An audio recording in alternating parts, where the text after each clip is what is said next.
I laughed. I couldn't help myself. Of all the things I expected to see in my life, General Serrata walking up my driveway in the middle of nowhere wasn't one of them. I lowered my rifle and waited. When he got near enough, Serrata gestured to my rifle. "Expecting company?" "Not really." I held up the rifle to emphasize my point. He'd traveled halfway across the galaxy to see me, and I wondered why, but figured he'd get to it soon enough. I doubted it would be good news.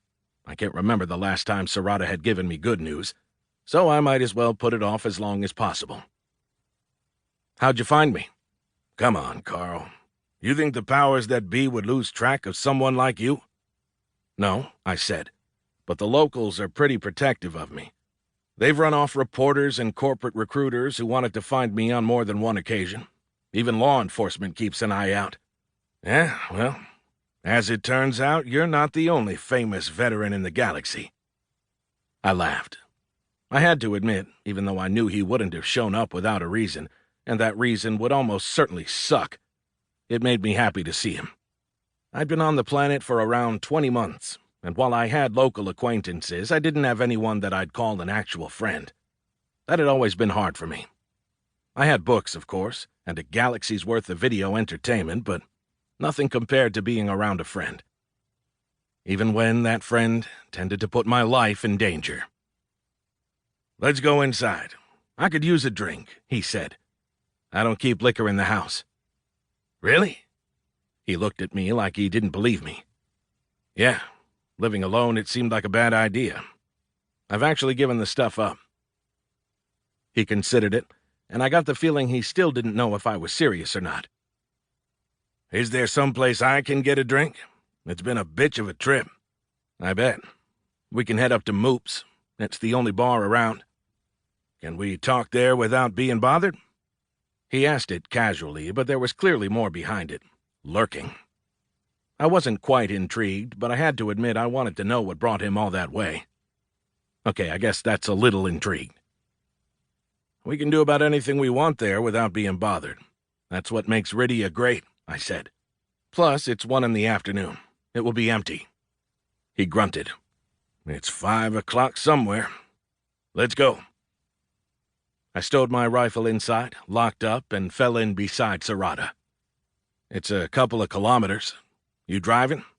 "They gave me a driver with the car." "Fancy." Serrata and I made small talk for the short drive, avoiding the thing he'd obviously come to discuss, until we reached Moop's. We entered the sturdy log building through a heavy wooden door, and I greeted the only person inside. "How's it going, Martha? Where's Moop?" Moop was Martha's husband, and they ran the establishment together. I have no idea why people called him Moop. On Rydia, you didn't ask. "He's out to get a part for one of the ovens that's been acting up. I reckon he'll be back in a bit. What do you have?" "Any good local whiskeys?" Serrata asked. Martha grabbed a bottle from the top shelf behind the bar. "This is the best we've got. Not much call for imports around here." "That'll do." He looked at me. "You having anything?" "Coffee, thanks," I said. We grabbed a table in the corner farthest from the bar and settled onto wooden benches across from each other. "This is pretty good," said Serrata, after taking a sip. I didn't respond. I'd started running through possibilities in my mind. There were too many to account for, but my thoughts gravitated toward some sort of threat against me. After a minute or so, it started to get awkward. "So I'll get to it," he said after another sip. "You mean you didn't spend 3 weeks in cryo just to come have a drink with me?" I asked. 2 weeks, he said. "Fast ship." "Must be important." A ship that fast wasn't cheap and probably wasn't civilian. He wouldn't have needed cryo for that length of time, but would have needed it to survive the acceleration required. "I thought you were retired. Are any of us ever really retired?" "I'm retired," I said. "Are you?"